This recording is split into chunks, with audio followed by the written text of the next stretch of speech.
Assalamualaikum warahmatullahi wabarakatuh. Selamat sore, Ibu. Waalaikumsalam Mas Edi, selamat sore.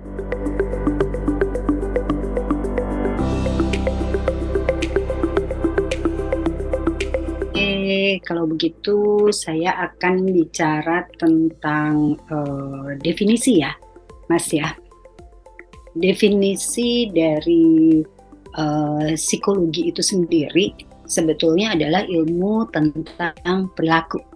Jadi ada perilaku yang disadari, ada perilaku yang tidak disadari, ada perilaku yang sederhana, ada perilaku yang kompleks, ada perilaku yang dasarnya atau motifnya itu adalah pada aspek kognitif, ada yang dasarnya adalah pada aspek emosi atau afektif, ada lagi perilaku yang overt, kelihatan, kayak misalnya saya begini-begini ini kelihatan ya, saya ada di ruang Zoom ini kelihatan, tapi covernya itu apa yang dipikirkan, apa yang dirasakan, itu yang tidak tampak gitu. Nah, psikologi itu mempelajari semua aspek perilaku tersebut, mulai dari yang normal sampai yang abnormal. Nah, sementara di sisi yang lain, hukum itu concernnya juga pada perilaku, khususnya mengenai perilaku pidana jika itu hukum pidana, dan berbagai sengketa jika itu hukum perdata gitu ya. Nah, karena hukum concernnya sama perilaku, sementara psikologi adalah ilmu tentang perilaku dengan berbagai karakteristik dan aspek perilaku tadi, maka psikologi ini kemudian psikologi ini kemudian menjadi satu core ya, menjadi satu kondisi di mana menjadi penting dan sangat signifikan untuk dilibatkan di dalam sebuah proses peradilan. Nah, itu yang sebetulnya menjadi dasar psikologi forensik. Nah, definisinya sendiri apa bedanya dengan psikologi umum seperti tadi yang ditanya oleh Mas Edi ya. Nah, kalau psikologi forensik itu sebetulnya semua bidang spesialistik psikologi, baik dari keilmuan maupun dari pengukurannya yang diterapkan untuk kepentingan hukum.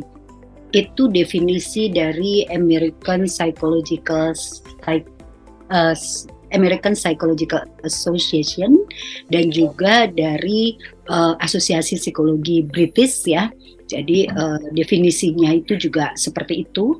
Jadi pada saat psikologi diaplikasikan di dalam legal system itu disebut sebagai psikologi forensik gitu. Demikian pula definisi yang dikeluarkan di Indonesia oleh Himpunan Psikologi Indonesia. Jadi prinsipnya sebetulnya bukan berbeda antara psikologi umum dengan psikologi forensik, tetapi lebih kepada penggunaannya dan pemanfaatannya. Yang forensik ini memang diaplikasikan untuk kepentingan hukum. Kira-kira seperti itu.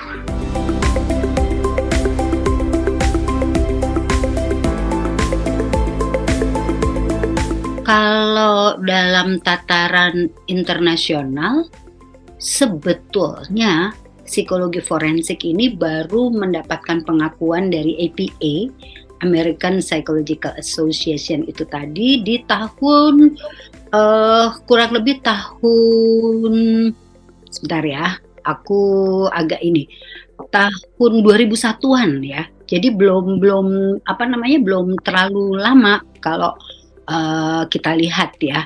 Tapi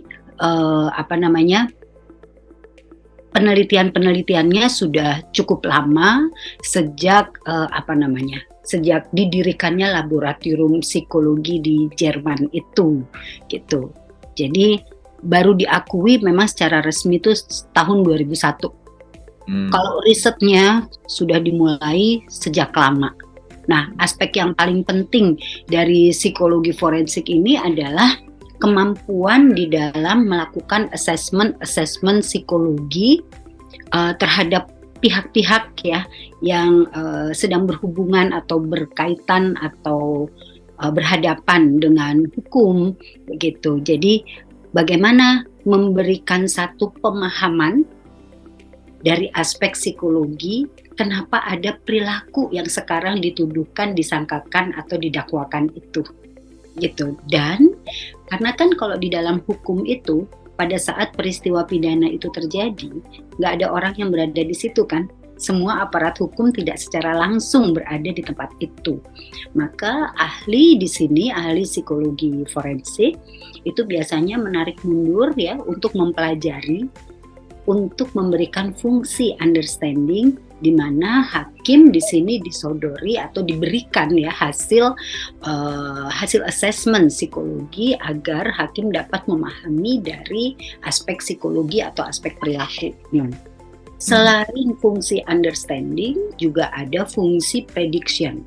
Jadi dengan hasil seperti ini, misalnya pada tersangka, seberapa sih resiko keberbahayaannya atau resiko residivistiknya jika betul dia melakukan tindak pidana tersebut, ini seberapa resikonya. Nah, itu prediksi itu juga kita lakukan tentunya dari aspek psikologi gitu.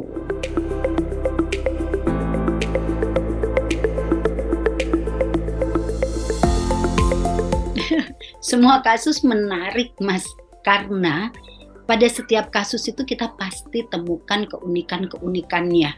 Jadi saya tuh sebetulnya ikut ya terjun di dalam praktik psikologi untuk kepentingan hukum itu sejak tahun 94, di mana pedoman-pedomannya, pakem-pakemnya itu aja belum ada gitu ya. Jadi benar-benar waktu itu belajar dari pengalaman gitu. Dan semua kasus itu sangat menarik. Itu yang membuat kita terus belajar gitu ya. Nggak ada yang ini lebih menarik dibanding kasus yang lain karena keunikannya itu tadi. Tadi kan ditanya tentang ini Mas ya, izin saya mundur sedikit. Yang tadi disampaikan tentang kapan sih psikologi ini gitu ya, mulai menjadi satu disiplin tersendiri di dalam cabang psikologi. Itu tadi kan secara internasional ya. Kalau di Indonesia itu juga baru dimulai di tahun-tahun 2000-an oleh Profesor Dr. Sarlito ya. Jadi Mas Ito ya, kita mengenalnya Prof. Ito itu dia aktif meneliti terutama di situ di dalam bidang-bidang terorisme seperti itu. Kemudian kenakalan-kenakalan remaja itu banyak diteliti oleh beliau, dan beliau juga ngajar ya sebagai pengajar dosen di PTIK. Nah, kemudian ada lagi Prof. Yusti, itu penelitian beliau tuh tentang perilaku hakim ya di dalam pengambilan keputusan. Jadi aspek psikologis hakim dalam mengambil keputusan atau menjatuhkan vonis. Nah, akhirnya tahun 2007 itu di Indonesia mulai didirikan Asosiasi Psikologi Forensik Indonesia, tepatnya tanggal 3 November tahun 2007. Iya, itu pertama kali, dan kita menyelenggarakan temu ilmiah ya, konferensi ilmiah, ada seminar, ada banyak penelitian yang dipresentasikan gitu, termasuk workshop ya terkait dengan praktik psikologi forensik.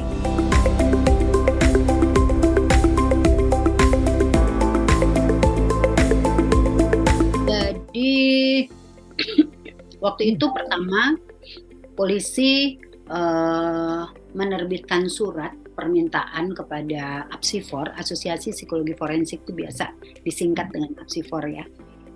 Itu untuk melakukan otopsi psikologi atau mengidentifikasi penyebab kematian dari aspek psikologi.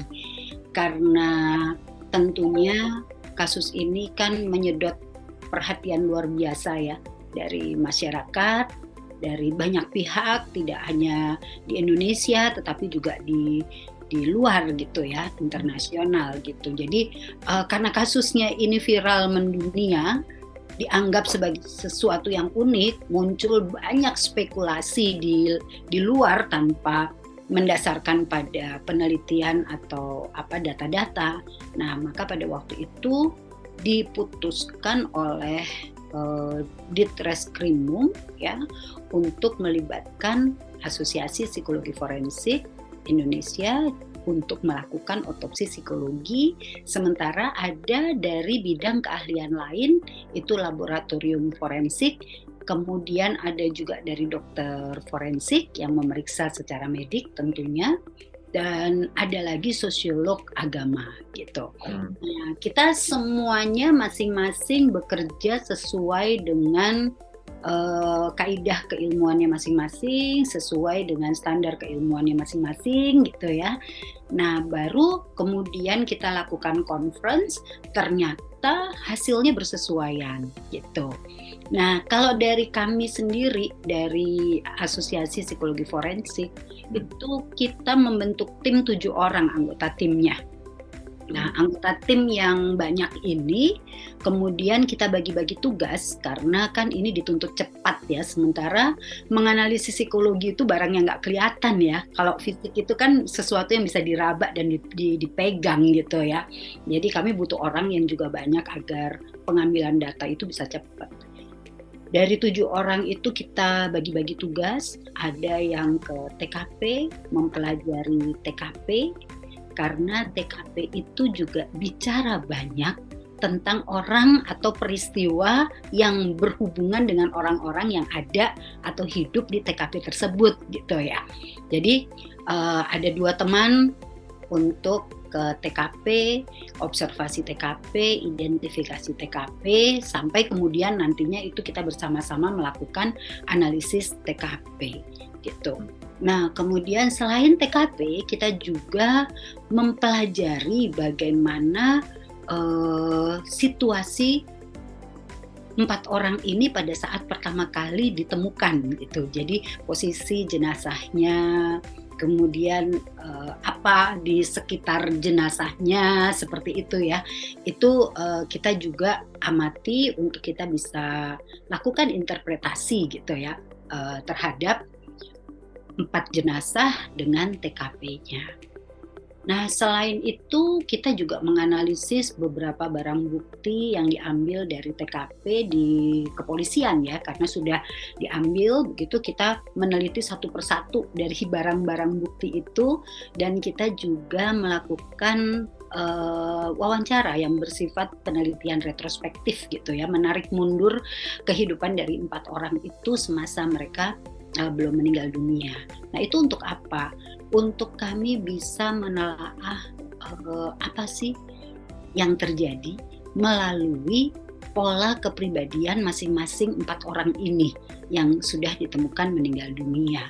Nah, kenapa kok kami mengukur kepribadiannya? Karena orang meninggal itu kan pasti berkaitan dengan perilakunya juga, entah perilaku yang natural atau wajar atau perilaku yang tidak wajar misalnya gitu ya. Nah, disitulah kemudian kita menarik mundur kehidupannya mulai dari masa kecilnya, kita identifikasi masa belajarnya, sekolah, sampai kemudian di kehidupan masa tuanya sampai ke kematiannya gitu ya. Nah, itu kita pelajari, kita tarik mundur. Kita bertemu banyak orang yang signifikan, yang bisa dipercaya terkait dengan informasi yang diberikan, karena mereka mengenal korban secara langsung ya, mengenal 4 orang itu secara langsung gitu. Nah, dari semua data itu kemudian kita integrasikan, kan kita melihat pada TKP ya. Jadi kalau otopsi psikologi itu yang dilihat adalah pertama manner of death, artinya gimana cara kematian mereka, apa yang terjadi yang menjadi cara kematian mereka, itu yang pertama. Yang kedua, karena ini korbannya lebih dari 1, kita juga membuat semacam urutan waktu ya, timeline urutan waktu dari kematian 4 orang ini gitu, siapa yang duluan, kemudian siapa dan siapa, berdasarkan analisis perilaku mereka dari data-data baru TKP, foto-foto korban, waktu ditemukan sampai ke data-data informasi dari orang-orang yang signifikan, termasuk tetangga sekitar tempat sekolahnya gitu ya, itu juga kita datengin untuk kita bisa memastikan seperti apa mereka semasa hidupnya. Nah dari situlah baru kemudian kita tarik kesimpulan. Itu sih kurang lebihnya seperti itu Mas Edi. Jadi kalau misalnya kita sekarang ngelihat ke TKP-nya itu dari depan pagernya tinggi, ketutup. Itu kan mengindikasikan bahwa orang-orang yang hidup di dalamnya itu ingin privasi yang lebih, menjaga jarak begitu kan, dengan posisi selain mereka juga untuk keamanan, tetapi kita melihatnya lebih untuk mereka bisa private ya di dalam kehidupan mereka. Nah kemudian pagar itu kita lihat warnanya gitu. Warna-warna tertentu itu kan juga melambangkan apakah orang-orang yang konvensional, apakah orang-orang yang model generasi sekarang gitu ya, yang sangat dipengaruhi oleh teknologi misalnya gitu. Itu bisa kita lihat juga dari TKP. Nah kemudian kita melihat TKP-nya itu menurut keterangan waktu dibuka pertama kali itu kan terkunci dari dalam. Itu kan juga makna perilaku. Artinya bahwa dan nggak ada bekas-bekas kerusakan ya pada pintu atau akses masuk ke rumah itu. Artinya kan apa yang terjadi di dalam itu tidak berkaitan dengan campur tangan pihak luar. Iya, berarti yang ada ya 4 orang itu di dalam rumah itu begitu. Nah kemudian kita lihat lagi nih, oh ternyata perlakuan terhadap jenazah itu tuh berbeda. Yang satu dibiarkan, yang satu dirawat gitu ya. Yang satu tidur di sebelah jenazah yang dirawat, yang ditemukan juga sudah meninggal dunia, dan itu adalah hubungan ibu dengan anak. Kemudian ada yang di ruang tamu itu, di ruang tengah itu pamannya ya, Pak Budianto. Itu kan seperti orang lagi nonton TV gitu ya, seperti dia sebenarnya posisi yang ingin bersantai, tapi dia maksudnya bukan posisi yang memang menyengajakan diri bunuh diri gitu ya, tidak dari posisinya itu terlihat seperti itu. Jadi TKP, apa yang ada di TKP di sekitar jenazah itu bicara banyak untuk perilaku. Nah baru kemudian kita meneliti barang buktinya. Ada apa aja sih? Oh ada buli-buli. Ada buli-buli itu kan berarti yang bersangkutan itu cukup mempercayai atau punya kepercayaan mengenai hal-hal yang bersifat supranatural. Supranatural, oke. Kan terus ada lagi mantra-mantra gitu yang isinya doa-doa. Dari situ kita juga meneliti, ini doa apa sih? Oh ternyata itu doa untuk kesembuhan dan doa untuk mendapatkan kesejahteraan hidup. Berarti kan mereka memang sedang punya motivasi untuk berusaha dalam kesehatan dan kehidupannya yang lebih baik. Nah kalau situasinya seperti itu kan berarti bukan sedang ingin bunuh diri gitu kurang lebihnya tuh Mas. Iya, nah, terus ini panjang kalau diceritain kasusnya ini. Jadi intinya pada akhirnya kita juga mencari data. Siapa sih Rudianto ini, dilahirkan dari keluarga seperti apa gitu ya. Yang itu juga pada Budianto, pada Bu Reni, dan juga pada Mbak Dian ini. Akhirnya kita sampai pada simpulan tipologi kepribadian mereka. Karakternya seperti apa. Nah kemudian kita melihat pada barang bukti itu ada pembelian, ada penjualan kayak gitu, dan kemudian ada rekening yang mulai berkurang dari waktu tertentu, ada interaksi dengan beberapa pihak luar seperti broker rumah, kemudian ada juga jumantik ya, ada juga dari yang membeli AC, mobil, kas gitu kan. Jadi mereka tuh memang sedang dalam situasi membutuhkan dana yang besar gitu ya, untuk mereka bisa bertahan di dalam kehidupannya yang notabene mereka butuhkan untuk dukungan kesehatan itu tadi. Tapi dengan cara medik gitu.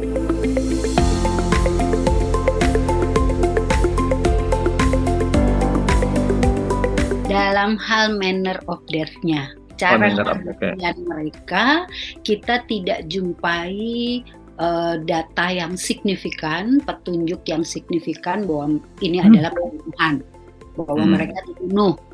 Mulai dari orang yang pertama meninggal sampai orang yang kedua, ketiga, dan keempat, tidak cukup indikasi untuk mengatakan mereka itu dibunuh dari data-data yang ada, baik dari ciri kepribadiannya maupun dari bentuk interaksi mereka, kedekatan mereka, kebutuhan mereka yang teridentifikasi dari otopsi psikologi itu menunjukkan adanya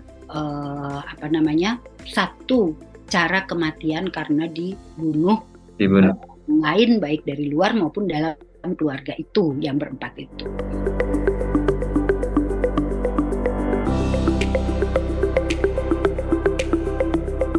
Sebenarnya bukan sekte, karena tidak ada doa-doa khusus, jampi-jampi khusus gitu tuh ya, yang seperti sekte-sekte tertentu yang kemudian meyakini sesuatu yang agak khusus gitu ya, itu nggak kita temukan, karena doa-doanya sebetulnya doa-doa biasa. Namun mereka kan bukan beragama Islam, doa-doanya itu adalah doa-doa agama Islam yang sebetulnya ditujukan untuk kesejahteraan. Yang mereka percaya dengan berdoa itu nanti ada sebuah keajaiban gitu ya, yang membuat mereka sembuh dan membuat mereka bisa lebih baik kesejahteraan hidupnya. Nah, kenapa demikian? Kita bisa tarik mundur, itu memang salah satu dari berempat ini ya, 4 orang yang ditemukan meninggal dunia ini sejak SMA tuh memang sudah menyukai hal-hal yang bersifat supranatural seperti itu gitu, dan itu bersesuaian dengan karakter kepribadiannya.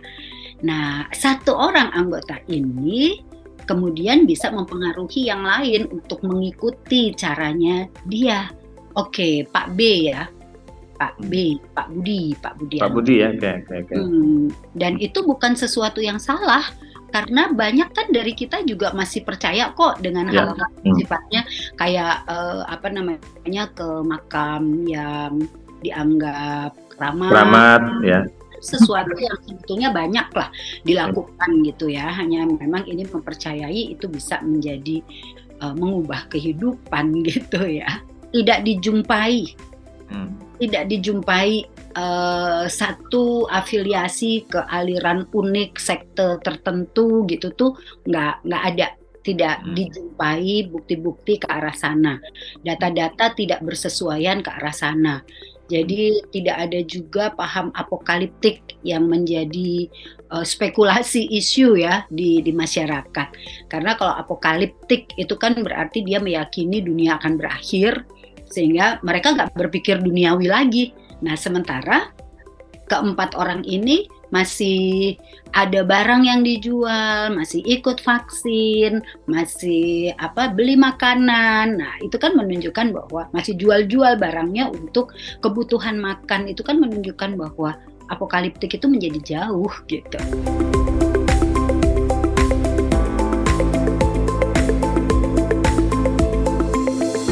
Yang membuat mereka bertahan harapan hidup, Mas.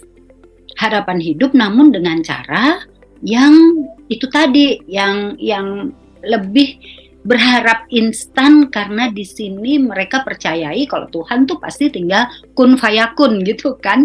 Jadi itu sangat mereka yakini, yang kemudian mereka minta pertolongannya juga ke arah hal tersebut gitu, Mas. Nah, itu yang membuat mereka bertahan ya karena memang mereka adalah keluarga yang saling dekat hubungannya berempat, saling memperhatikan satu sama lain berempat ini. Bahkan menurut keluarga itu nih udah kayak ngegeng, kayak ngegrup gitu, selalu sama pendapatnya dari dulu sebelum tua gitu ya. Jadi sejak awal mereka kemudian berkelompok dan pindah dari rumah keluarga itu untuk bersama-sama terus ini berempat gitu.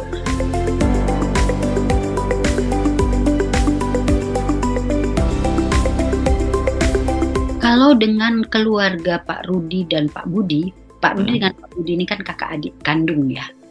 Itu sudah meninggalkan rumah. Dulu mereka Bahkan Pak Rudi ini sudah menikah dengan Bu Reni dan punya anak Budian 20 tahun yang lalu lah, sekitar 2003. Itu sebelum 2003 itu tinggalnya di rumah orang tuanya gitu, orang tua Pak Budi dan Pak Rudi. Nah, mereka yang menjaga orang tuanya.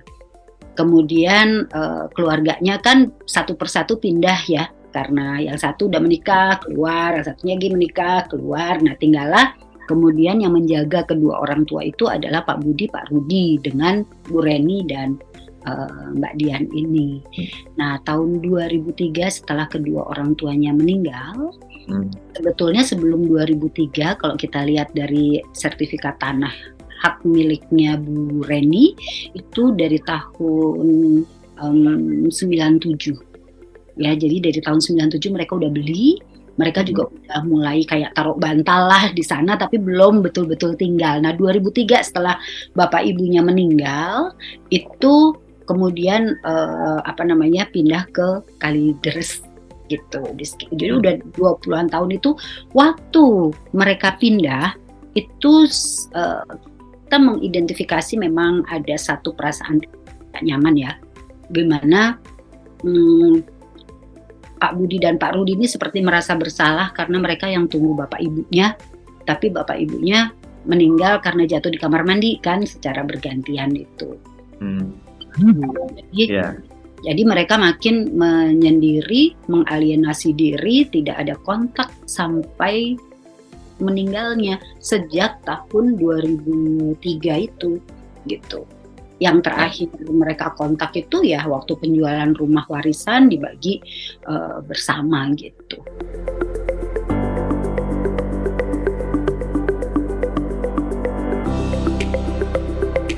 Sebenarnya ini pelajarannya sangat syarat ya, bahwa kita nih sebagai manusia yang notabene di dalam kehidupan manusia modern yang sangat sibuk dengan mencari kesejahteraan hidupnya masing-masing, nggak salah sih dengan itu secara tidak kita sadari kita menjadi kurang mengetahui apa yang sedang terjadi di tetangga sebelah kiri kanan kita gitu ya. Nah, di sini nih seperti mengingatkan kita kembali kayak nyubit ya, kalau nggak dibilang nampar kita semua gitu. Bukan menyalahkan siapapun, tetapi ini menjadi sebuah pengingat ya, bahwa kalau gitu ya, dari awal itu kemudian ada yang datang, ada yang masuk atau apapun ya, melihat sesuatu yang berbeda dari keseharian, itu kan tidak sampai hal tersebut terjadi. Atau minimal jika ada tetangga yang sedang kesulitan, sedang ada yang sakit atau apa, itu kan orang-orang Indonesia itu kan sebetulnya biasa ya untuk saling gotong royong memberikan bantuan gitu. Nah, tapi rupanya ini memang kehidupan yang sangat sibuk di Jakarta. Di samping mereka sendiri memang karakternya itu nggak terbuka. Kita lihat dari pagar rumahnya itu tadi. Bukan berarti ini menyalahkan, tetapi jika ada satu sistem seperti sekarang nih di Jawa Tengah nih, oleh Pak Ganjar kan dihidupkan sistem Jogo Tonggo. Jadi bagaimana tetangga itu menjaga tetangganya masing-masing. Jadi kalau kelihatan ada apa gitu ya agak peduli deh, bukannya mau ikut campur gitu ya, tapi melihat ada yang nggak beres enggak gitu. Kalau ternyata baik-baik aja ya udah gitu ya, bukan mau ikut campur atau cari masalah, tapi kepedulian, kewaspadaan terhadap lingkungan, mengenal lingkungan kiri kanan, kalau bisa mengenal dengan lebih baik. Rasanya teknologi memudahkan kita ya, komunikasi dengan WA misalnya, WA group, satu RT atau satu RW, oh kok yang ini udah lama ya nggak kelihatan kemana ya, yang di sebelah gimana tuh, oh rumah sebelah nih aku kok ngelihat rasanya tuh kayak di rumahku tuh bau-bau bangkai. Nah ini kan kalau dikomunikasikan misalnya ya, mungkin bisa menjadi sesuatu yang membantu untuk tidak sampai terjadi peristiwa yang tragis ini gitu.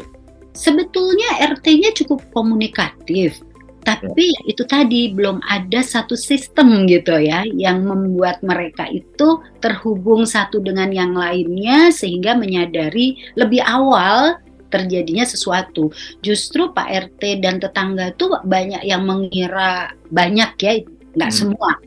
Beberapa tuh mengira malah udah pindah gitu. Jadi oh ya udah deh, udah pindah gitu. Jadi nggak menyangka gitu. Ternyata di dalam sudah meninggal.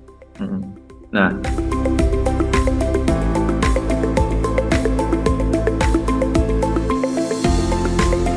kalau proses hukumnya karena rating of lethality, manner of death-nya. Jadi kalau dokter menemukan manner of death-nya itu adalah kematian yang natural.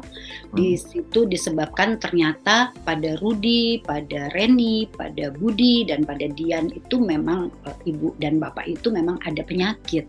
Kami sendiri juga mengidentifikasi sih penyakit itu gitu ya. Hanya tidak menyebutkan penyakitnya karena kita bukan dokter gitu. Kita juga menyebutkan ada kondisi sakit yang butuh bantuan tapi tidak lewat medik. Nah ternyata Pak Rudy memang ada sakit GERD dan problem di pencernaan berat. Kemudian Bu Reni kita waktu itu bilang dia ini beresiko CA tapi kita nggak tahu. Jadi kemungkinan besar juga meninggalnya sakit. Ibunya kan CA ya. Kemudian keluarganya yang perempuan juga operasi karena CA. Kemungkinan besar si Ibu Reni ini juga mengalami hal yang sama, hanya pengobatannya tidak secara medis itu tadi.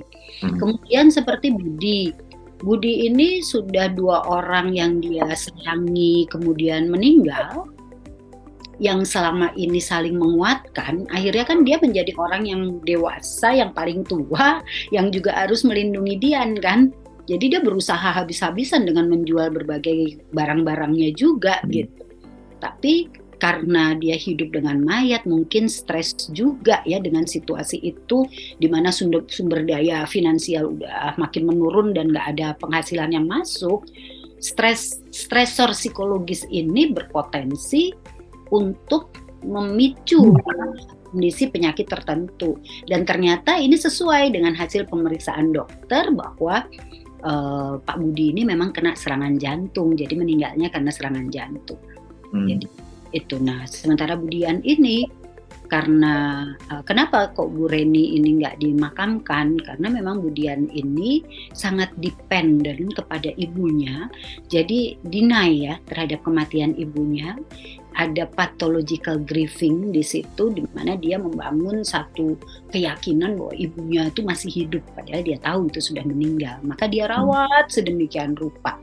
Nah, bagaimanapun hidup dengan mayat, menghirup kapur barus, menghirup talak dan sebagainya, itu adalah lingkungan yang tidak sehat gitu ya. Dan kemudian juga makanan tidak bergizi karena kurangnya sumber daya finansial. Nah, Budian ini juga bukan orang yang bertipe pengambil keputusan. Dia selalu bergantung pada orang-orang yang ada di rumahnya yang sekarang udah meninggal semua. Sehingga coping behavior-nya itu kurang adaptif.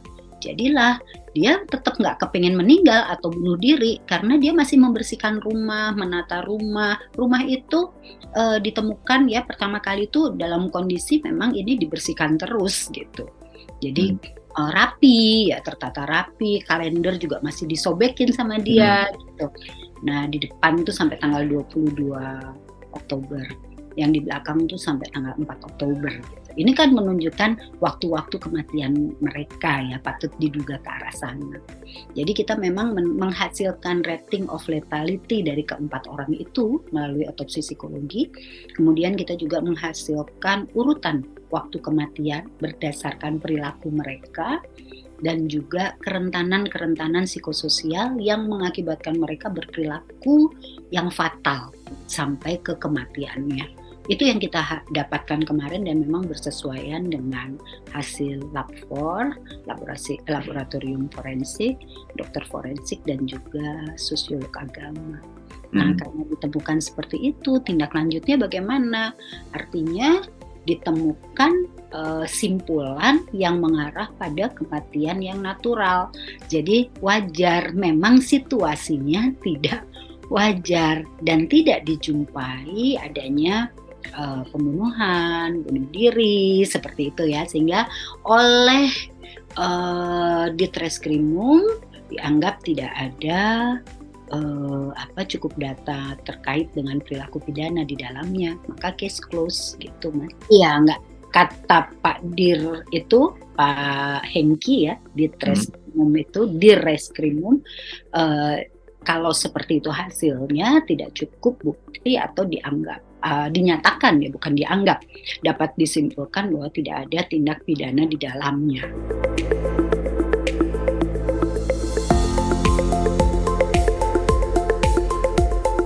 Iya, kita ini makhluk sosial kok.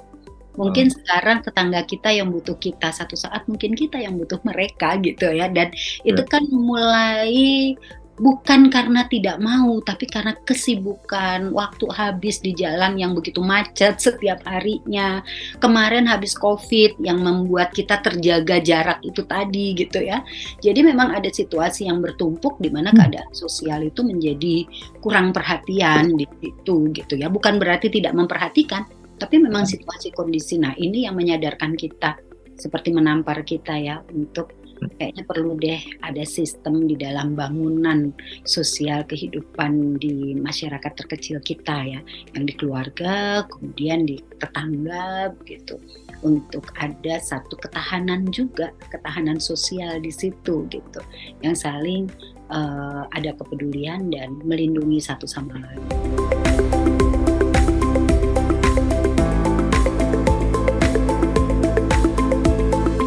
Ya, kalau dari masyarakat, RT, RW seperti yang tadi saya sampaikan ya, membangun satu sistem komunikasi atau model komunikasi, memanfaatkan media sosial secara bersama-sama untuk saling tahu satu sama lain. Kalau ada nih yang mulai nggak pernah berkomunikasi nih, ada apa gitu ya, dicari tahu. Atau sejak awal memang mereka tertutup, tapi kita tetap aja sapa gitu ya. Jadi melihat mereka masih baca, berarti kan masih ada gitu. Kalau mereka udah mulai nggak baca gitu tuh kan terbaca di WA ya. Nah itu kan bisa dijadikan semacam media komunikasi supaya kita punya wadah untuk saling peduli dan saling menjaga. Itu pada lingkup masyarakat.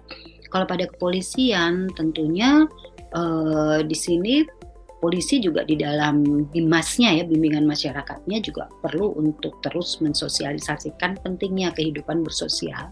Dan jika ada kasus dilakukan seperti ini ya, multidimensi dari keilmuan, kolaborasi dari berbagai disiplin keilmuan itu dilakukan sehingga hasilnya bukan hasil yang menduga, tetapi hasil yang berbasis pada keilmuan gitu, hasil analisis atau penyelidikan. Jadi saya pikir yang kemarin sudah dilakukan oleh di Reskrimum ya, di Treskrimum Polda Metro ini sudah sangat baik ya. Ya, dan itu nggak bisa hanya dari kepolisian atau dari negara ya, tapi kita nih individu ini memang harus hadir di dalam kehidupan masyarakat sekitarnya dan keluarganya.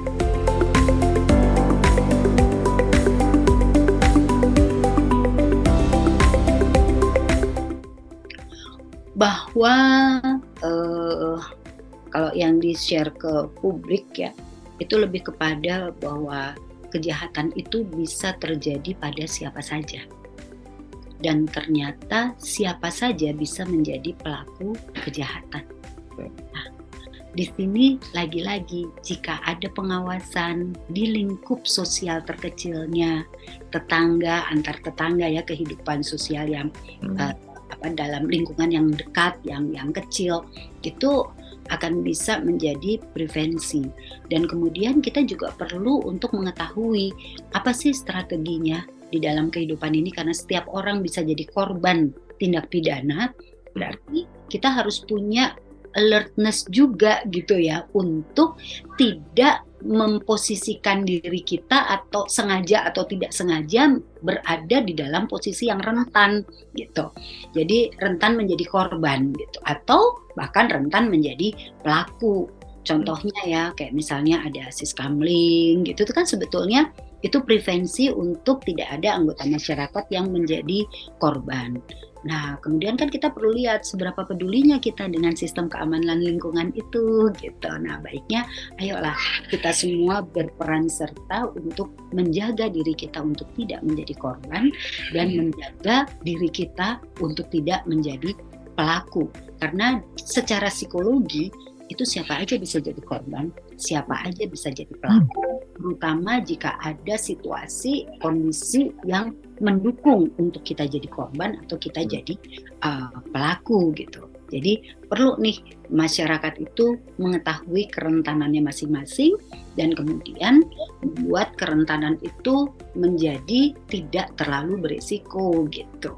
Iya, karena gini Mas, kalau selama ini di masyarakat yang hidup ya dan sering lebih diutamakan itu kan medical check up untuk fisik kan. Aku sakit jantung nggak? Aku sakit apa? Ini ada apa? Gulanya berapa? Apanya berapa gitu ya? Apa kolesterolnya, trigliserid dan sebagainya. Tapi pernah nggak sih bertanya sesehat apa mental saya saat ini? Enggak kan? Jadi psychological check up itu belum membudaya. Kayak misalnya sekarang kita tuh lagi misalnya ya habis COVID, perusahaan tutup, kita jadi kena PHK, di situ kita masih punya anak gitu ya, terus kehidupan ini harus tetap berjalan, butuh ada ekonomi. Nah ini kan merupakan satu situasi yang sangat mungkin mempengaruhi kondisi mental seseorang itu menurun gitu ya. Nah ini harus kita sadari seberapa menurunnya, masih sehat apa enggak. Syukur-syukur bisa mencari bantuan ke ahlinya, ke psikolog atau mungkin ke psikiater untuk psychological check up gitu ya. Oh tiba-tiba nih saya gampang marah, kalau udah marah tuh nggak bisa terkendali. Nah ini kan jadi beresiko gitu ya. Gimana kalau kita pas lagi marah, pas kita pegang pisau misalnya. Nah ini kan jadi sangat beresiko kita melakukan kejahatan. Atau kita lagi marah, kita lagi pegang piring, ada piring terbang di situ ngenain siapa gitu dari anggota. Ini kan jadi beresiko. Artinya kita juga perlu waspada terhadap kondisi mental kita. Jadi mewaspadai kesehatan mental kita. Kalau kita merasa diri kita terlalu mudah sekali untuk marah, ya harusnya kita membuka diri untuk belajar anger management.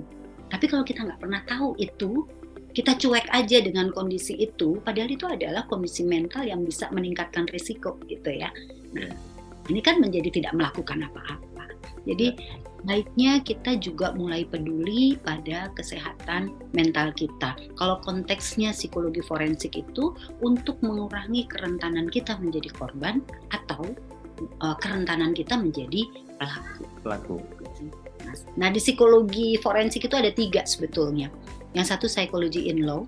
Psychology in law itu bagaimana psikologi ini dipraktikkan, keilmuan dan metodologinya untuk kepentingan hukum. Itu biasanya kita bisa terlibat hanya jika diminta oleh aparat penegak hukum. Yang 2 itu ada psychology and law dan psychology of law.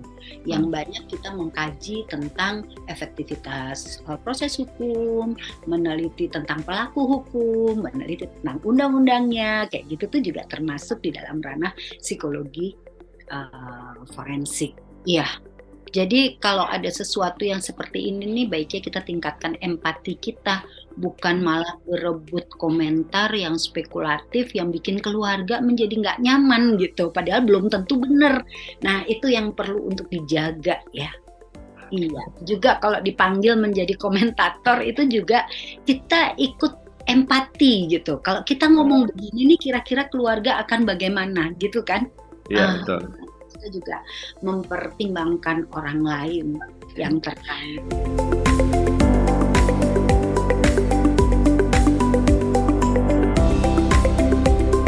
Ada dong. Jadi saya mau cerita tentang Undang-Undang Nomor 23 Tahun 2022 yang disahkan di tanggal 7 Juli 2022. Itu tentang pendidikan dan layanan psikologi. Jadi kita menyingkatnya Undang-Undang PLP. Nah, di Undang-Undang PLP itu diamanatkan kepada Himpunan Psikologi Indonesia untuk menjadi induk organisasi profesi psikologi. Jadi, psikologi dengan peminatan apapun mengacunya ke induk organisasi yang HIMSI ini tadi, Himpunan Psikologi Indonesia. Ya. Nah, sekarang di dalam HIMSI itu ada 20 asosiasi ikatan peminatan. Ya. Apsifor itu asosiasi yang ke-13. Nah, otomatis karena itu adalah induk organisasi, kode etik kami mengacunya juga ke kode etik psikologi Indonesia yang dikeluarkan oleh HIMSI gitu, Mas, sebagai induk organisasi profesi psikologi. Jadi ada yang boleh dan yang tidak boleh. Termasuk dalam kaitannya menyampaikan ke media, apalagi kalau ini tentang forensik ya. Tentang psikologi forensik ini diatur secara khusus di kode etik psikologi di bab 10 gitu. Jadi apa yang boleh dan apa yang tidak boleh. Iya, memang sangat disayangkan kalau ada yang seperti itu ya, tapi sebetulnya kita punya kode etik. Nah, ke depan ini HIMSI pun juga karena dapat amanah ya dari undang-undang sedang mengatur mekanisme tindakan jika ada yang disinyalir ya melakukan pelanggaran terhadap etika.